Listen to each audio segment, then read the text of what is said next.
Halo teman-teman semua, kita ketemu lagi.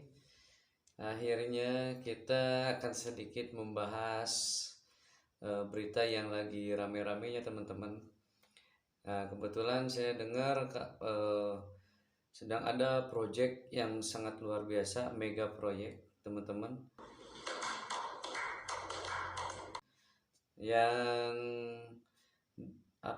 yang lagi dikerjain di Arab Saudi teman-teman.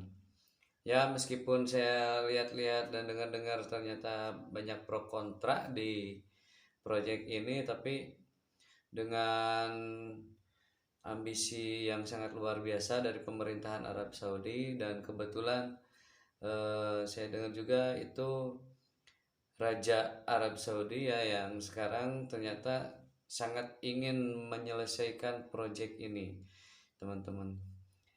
Sebelum kita ke videonya teman-teman, seperti biasa kita ketemu lagi bersama Ayah Muda Production. Hey,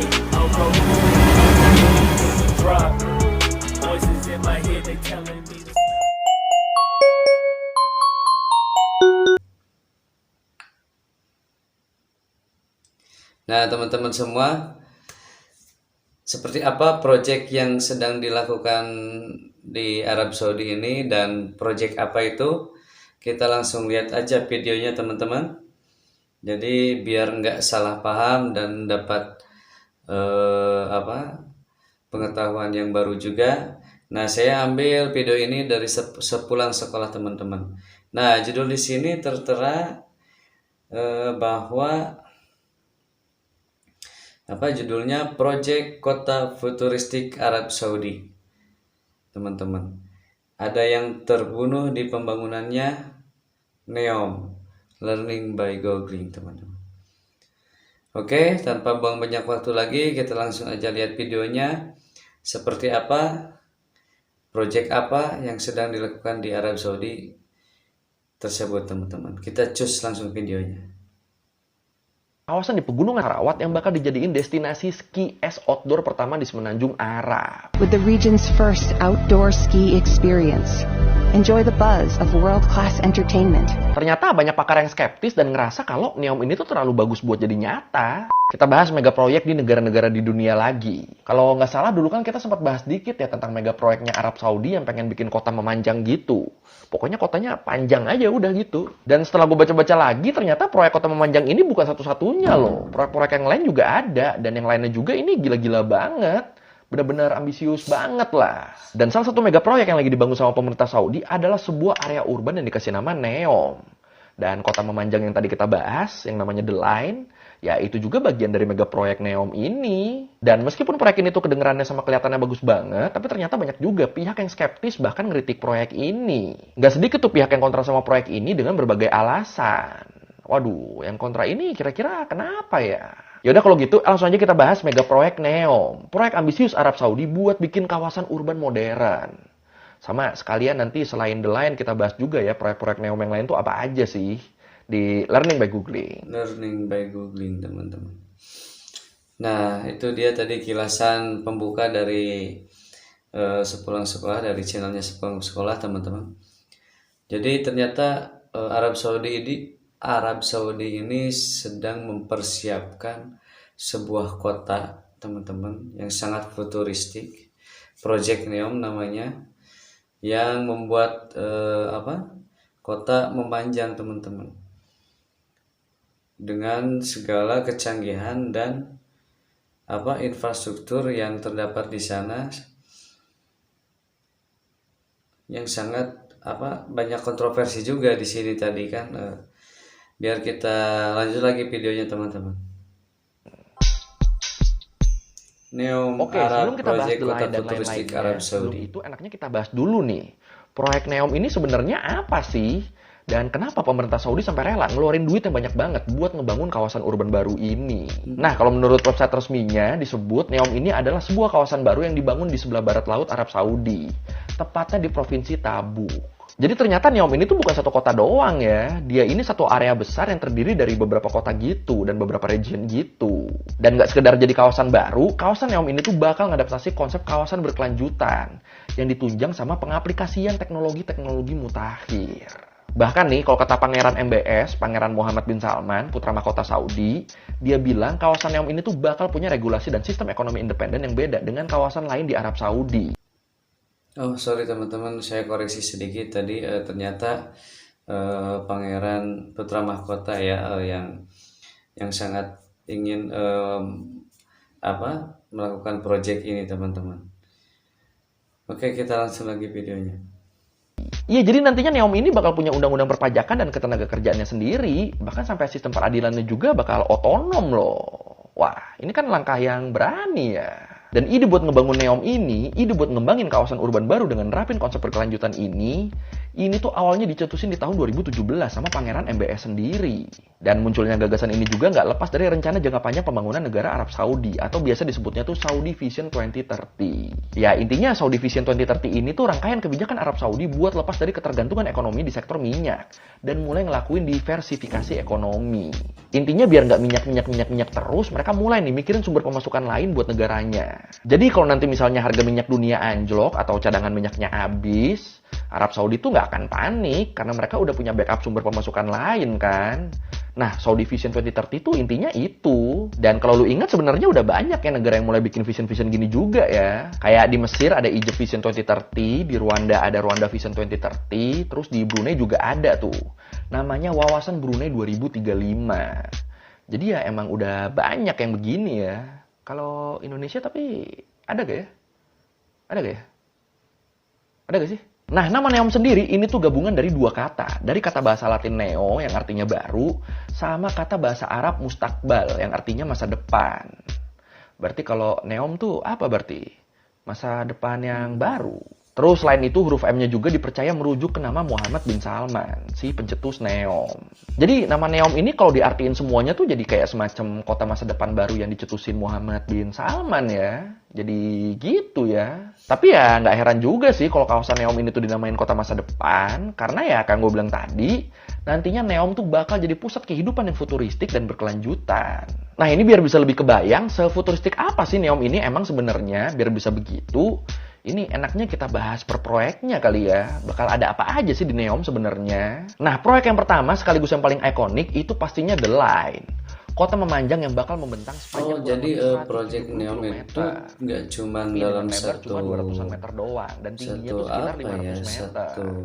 Jadi kalau dilihat tuh bener-bener kayak manjang sempit. Jadi banyak ya ukurannya. proyek di Neom ini ya, salah satunya The Line ini teman-teman. Jadi kota memanjang yang keindahan pemandangan alam di sekitar Neom yang sangat futuristik tuh. Misalnya padang pasir sama laut merah. Ini lu lihat deh, ini kan gila ya. Bener-bener kayak tembok kaca raksasa di film-film sci-fi gitu nggak sih ini sih?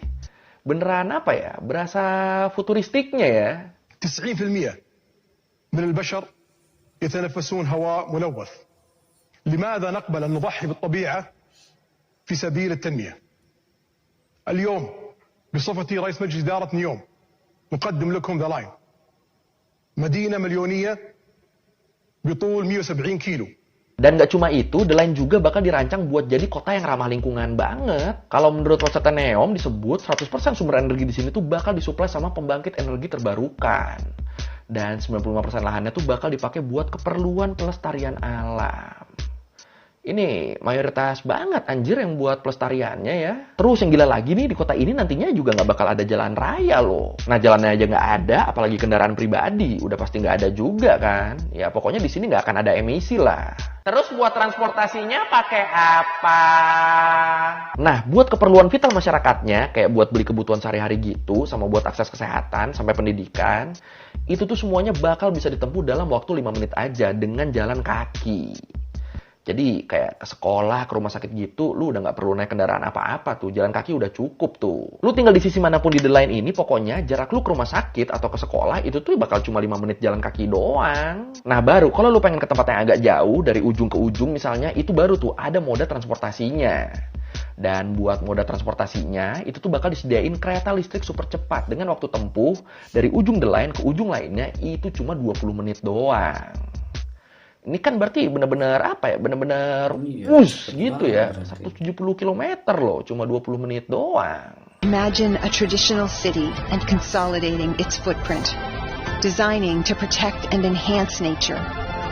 The line will be home to 9 million residents and will be built with a footprint of just 34 square kilometers. And we are designing it to provide a healthier, more sustainable quality of life. Nah, kalau menurut Natmi Al-Nasser, CEO-nya Neom, dia bilang, The Line ini tuh ditargetin kelar dan udah bisa dibuka untuk umum di tahun 2030. Kata dia, saya dapat mengatakan bahwa kami telah menyelesaikan 20% infrastruktur Neom. Dan pekerjaannya terus berlangsung di tahun 2023. Oke, sorry kita berhenti dulu di sini teman-teman. Ternyata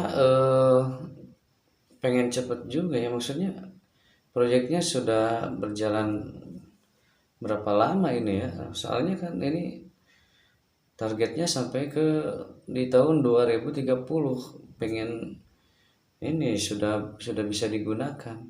Dan di sini tadi juga hanya untuk 9 juta orang teman-teman. Jadi kita gimana ya? Jadi kita berpikir mungkin hanya orang-orang kelas tertentu saja yang bisa menghuni di The Line ini teman-teman. Soalnya apa? Ya hanya 9 juta. Ya mana mungkin kan orang-orang yang menengah ke bawah mungkin nggak mungkin kan. Soalnya fasilitas di sana sangat luar biasa. Tadi aja kan dijelaskan kalau kita mau sekolah, mau ke rumah sakit hanya memerlukan waktu 5 menit saja. Jadi dengan segitu panjangnya dan segitu luasnya, apa di setiap komplek itu apa ya disebutnya komplek mungkin disediain dokter atau rumah sakit kan kayaknya nggak mungkin ya. Tapi fasilitas kesehatan akan sangat dekat dengan pemukiman teman-teman. Dan tadi juga dari ujung ke ujung dengan berapa ratus kilometer itu hanya akan menempuh 20 menit. Dan kalaupun jarak jauh dan ternyata di sana memberikan fasilitas transportasi tapi dengan dengan tanpa polusi. Jadi benar-benar sehat di sini. 90% dari pembangunan lain ini ternyata dengan tempat hijau, jadi dengan seperti hutan atau tumbuh-tumbuhan teman-teman. Oke, kita lanjut lagi ke videonya teman-teman. Nih, ngebut juga ya berarti ya hitungannya ya. Buat bikin sesuatu yang sekompleks dan sefuturistik ini kan ngebut juga loh ini loh. Dan kata Natmi Al-Nasser juga harapannya nantinya kalau The Line udah jadi, arsitektur yang belum pernah ada sebelumnya ini tuh pelan-pelan bisa berubah jadi tujuan berlibur orang-orang. Dan kalau udah gini, nambah lagi kan akhirnya kan pemasukan negaranya kan dari selain minyak kan. Tapi ya sejujurnya kalau buat gue pribadi emang menarik sih ini ya. Emang bikin penasaran ya. Kayak di satu sisi tuh otak gue masih belum nerima gitu loh. Akhirnya ada ya tempat kayak gini ya di dunia ya. Residents have access to all their daily needs within 5-minute walk. Iya ya, jadi And the line's gimana ya, infrastructure makes it jadi possible to travel end to end in sangat 20 minutes with no need project resulting in mega zero project carbon emissions. sekali kan ini kan pengen selesai di 2030 dengan segala infrastruktur yang dan fasilitas yang akan menunjang kehidupan di sana teman-teman. Dan oktagon ini yang bikin dia unik ya bentuknya ini ya. Dibangunnya tuh bakal dalam bentuk segi 8 atau oktagon. Dan bakal dibangun mengapung di atas Laut Merah loh. Waduh. Terus oktagon ini juga bakal terintegrasi, bakal nyambung sama pelabuhan di kota Duba. Yang juga bakalan dikembangin jadi hub, bakal dikembangin jadi wilayah penghubung buat Neom. Jadi kalau nanti kita mau ke wilayah-wilayahnya Neom, entah itu ke The Line atau ke oktagon, ya masuknya tuh lewat hub di pelabuhan Duba ini. Kalau mau pindah dari The Line ke oktagon atau sebaliknya juga, ya masuknya lewat hub di pelabuhan Duba ini. Terus selain The Line sama oktagon, ada juga Trojena, kawasan di Pegunungan Sarawak yang bakal dijadiin destinasi ski es outdoor pertama di Semenanjung Arab. Ski es di Arab. Es di Es Arab. Arab. Ini kan kayak dua kata yang kontradiktif ya. Tapi bakal ada beneran loh ini loh. Ini kan Tapi ya jadi, sebenarnya iya, lokasinya sendiri kan emang ada di Gunung Sarawak yang ya ini ya. biasanya gurun Yang ketinggiannya tuh sekitar 1.500 sampai 2.600 meter di atas permukaan laut. Jadi ya emang suhu di sana tuh lebih dingin dibanding wilayah Neom yang lain. Dan entah gimana caranya dengan sainsnya kayak gimana, nantinya di situ bakal ada es permanen tuh yang bisa dipakai buat wisata ski. Dan buat menunjang wisata ski di sini, nantinya tuh bakal dibangun juga kompleks perhotelan mewah dengan fasilitas yang lengkap juga pastinya. Ini gue jadi kayak marketingnya Neom ya.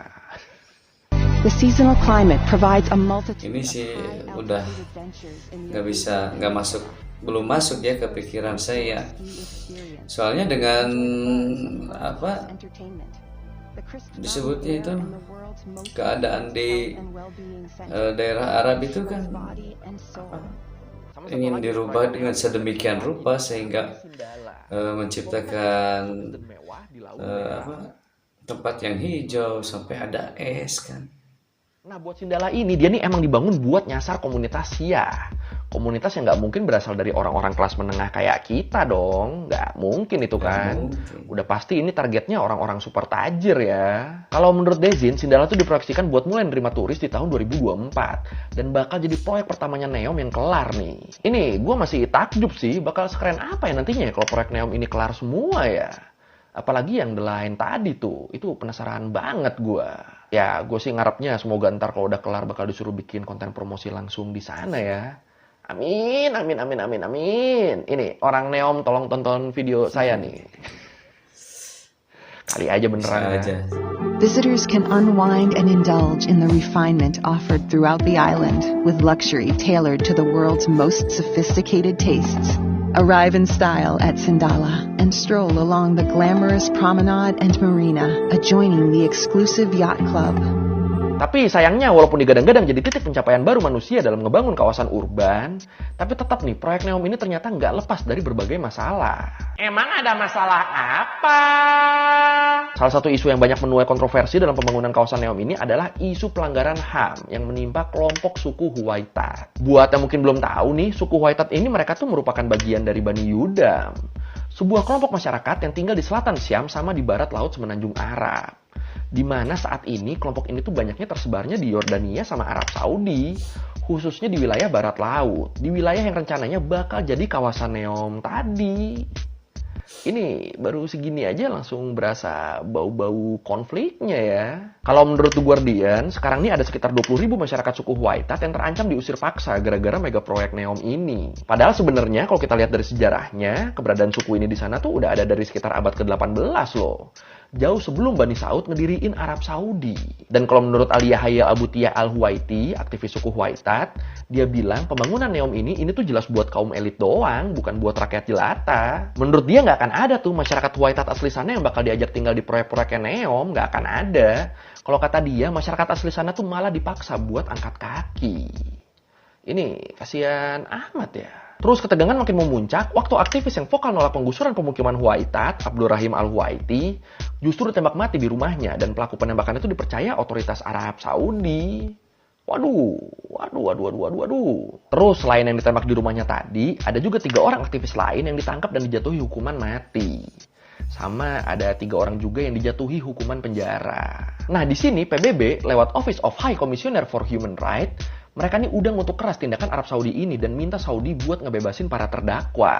Tapi terus di sisi lain, kalau menurut versi pemerintah Saudinya, pihak Saudi tuh bilang kalau justru Abdul Rahim ini yang melakukan serangan duluan. Makanya aparat tuh terpaksa ngambil tindakan dengan nembak dia. Terus kata pihak Saudi juga, yang lain yang ditangkap nih mereka juga dianggap mengancam keselamatan aparat, makanya pada ditangkap-tangkepin. Nah ini versi mana nih yang lu percaya nih? Bebas ya. This is when Saudi officials reportedly handed over the body of Abdul Rahim Al-Huwaiti to his tribe.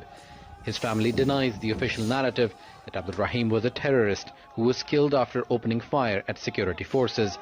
In videos uploaded on the internet, he complained that he was being asked to leave his ancestral land. Selalu ada ya kontroversi di setiap project ataupun apa itu ya. Dari pemerintah Saudi loh. Ya walaupun sampai gue bikin video ini nih belum disebutin sih ya detail berapa besarannya dan siapa aja yang bakal dapat kompensasi ini. Tapi ya kalau udah gini emang berasa serba salah sih ya. Di satu sisi pemerintah Saudi ngerasa perlu kan buat ngebangun NEOM ini, tapi di sisi lain ada masyarakat yang udah lama tinggal di sana yang jadi terusir nih. Apalagi terus selain pengusiran muncul juga kekhawatiran kalau proyek NEOM ini tuh nggak bakal ragu buat ngancurin warisan budaya yang dianggap ngehalangin pembangunan proyek. Dan mereka bisa khawatir gini soalnya sebelumnya di tahun 2017, Arab Saudi itu juga pernah secara paksa ngancurin kota Awamiyah, kota bertembok di daerah Qatif Timur. Disebut waktu itu bangunan-bangunan dan situs bersejarah di kota ini tuh pada dibakar, pada dihancurin. Bener-bener sampai nggak bisa direkonstruksi ulang loh. Dan akhirnya ya masyarakatnya juga jadi ikut terusir dari situ. Nah berkaca pada kejadian waktu itu, makanya nggak heran muncul kekhawatiran tindakan-tindakan kayak gini tuh bakal terulang lagi di proyek-proyek NEOM ini. Khawatirnya begitu, tapi ya semoga enggak ya. Amin, amin, amin, amin, amin, amin. It's usually a town of about 30,000 people, but now Awamiyah looks empty and its buildings show why. Pockmarked and caved in from 3 months of fighting.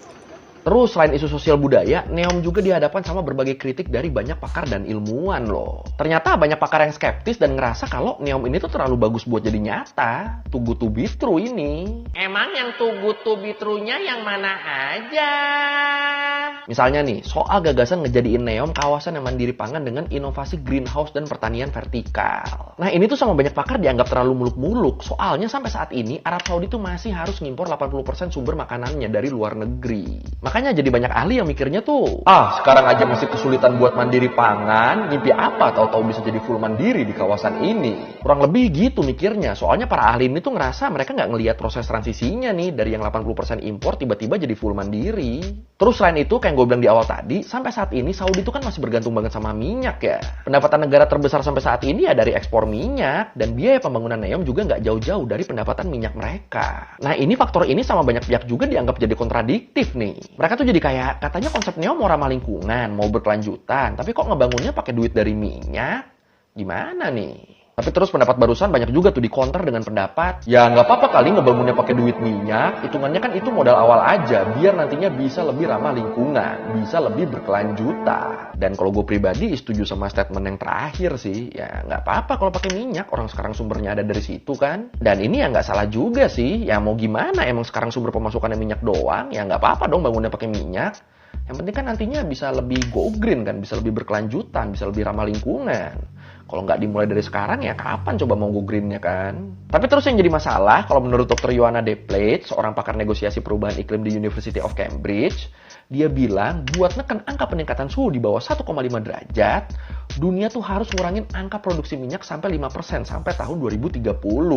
Nah ini kan berlawanan ya sama sikap pemerintah Saudi yang bakal masih ngebor minyak buat pendapatan negara mereka. Bahkan setelah Saudi Vision 2030 tercapai. Habis itu pun belum ada jaminan mereka bakal berhenti ngebor minyak loh. Berkurang mungkin, tapi ya nggak berhenti. Nah, ngelihat kondisi ini, makanya nggak heran banyak pihak yang bilang kalau proyek NEOM ini tuh nggak lebih dari greenwashing aja. Nggak lebih dari trik marketing yang bikin seolah-olah mereka tuh pro lingkungan. Padahal ya niatnya cuma biar narik perhatian aja, biar banyak yang tertarik aja. Banyak yang mikir gitu tuh jadinya tuh. Tapi statement tadi terus langsung disangkal sama juru bicara kerajaan Saudi, Fahad Nazer, yang bilang kalau komitmen Saudi buat kelestarian bumi dan lingkungan tuh nggak main-main loh. Bahkan mereka nargetin di tahun 2060 Arab Saudi itu udah bakal sepenuhnya bebas dari emisi loh. Nah yang ngebor-ngebor minyak juga itu tuh ditargetin bakal berhenti di tahun 2060 ini. Ya kalau menurut gua ini bagus ya kalau udah ada targetnya gini, seenggaknya udah ada goal bersamanya kan. Jadinya nantinya semua pergerakan mereka tuh bakal gerak ke arah situ, bakal gerak ke arah goal itu, bakal buat menuhin goal itu. Tapi kalau menurut lu sendiri gimana nih? Apakah janji NEOM buat jadi kawasan berkelanjutan ini tuh cuma gimmick, cuma greenwashing aja? Atau mereka beneran berkomitmen buat ngebangun kawasan yang ramah lingkungan? Yang mana nih? Silakan komen. The line is a dream of all Saudi generations. A physical representation of hope. The line is the future. Oke, sekian Learning Bagian kali ini tentang NEOM Arab. Proyek ambisius Arab buat ngebangun apa ya? Wilayah futuristik lah ya bisa dibilang ya. Futuristik yang ramah lingkungan dan berkelanjutan. Kalau lu merevisi kayak gue udah salah, atau lu menanya, atau menambahin nggak di video, bisa lu tulis di komen. Kita diskusi kayak biasa. Sekali lagi, thank you dan jangan lupa like, comment, subscribe. Bye. Oke, teman-teman, itu dia tadi videonya dari sepulang sekolah. Ternyata Project Neom itu nggak cuma satu ya, nggak cuma The Line aja. Ada beberapa project yang sudah hampir rampung juga kan, ada di target 2024 ini, 2025 ini akan opening teman-teman. Ya akan rampung. Dan yang sangat mengkhawatirkan di sini, ternyata di Project Neom ini ya banyak sekali rumah-rumah tradisional, rumah-rumah penduduk yang ternyata tergusur, dan kebudayaan yang dulu yang ditinggalkan oleh mereka nenek moyang mereka mungkin ternyata ini juga tergerus juga dengan proyek yang baru ini teman-teman. Tapi ya mungkin ini salah satu jalan keluar ya, karena agar menambah devisa negara juga mungkin ya. Jadi karena Arab Saudi ini penghasilan terbesarnya itu dari ekspor minyak, ya mungkin ingin mendapatkan lebih dari ingin mendapatkan dari yang lain seperti ini teman-teman, seperti Project Neom ini teman-teman. Ya mudah-mudahan dengan videonya dari sepulang sekolah ini menambah wawasan buat kita semua teman-teman. Dan kita nggak usah salah paham. Kalau misalkan ada salah kata, saya minta maaf, dan boleh ditulis di kolom komentar biar lebih jelasnya. Seperti kata Bang dari pulang sekolah ini tadi, kita diskusi aja teman-teman. Nah teman-teman semua, semoga video reaksi ini bermanfaat buat teman-teman semua, dan jangan lupa dukung terus channel ini dengan cara like, comment, dan subscribe. Kita ketemu lagi di video berikutnya. Terima kasih.